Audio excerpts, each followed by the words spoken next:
I think that it's going to be a lot of change coming as we in the run up to the elections.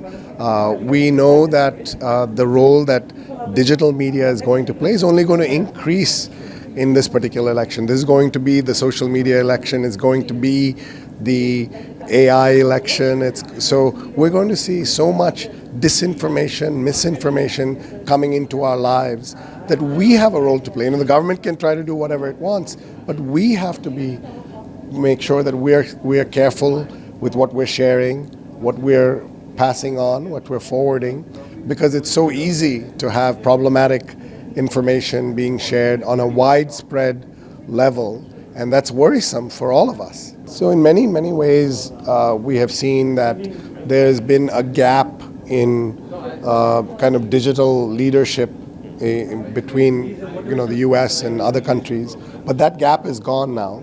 And basically, as we have seen, some of the most interesting work on social, on digital, coming out of places like India.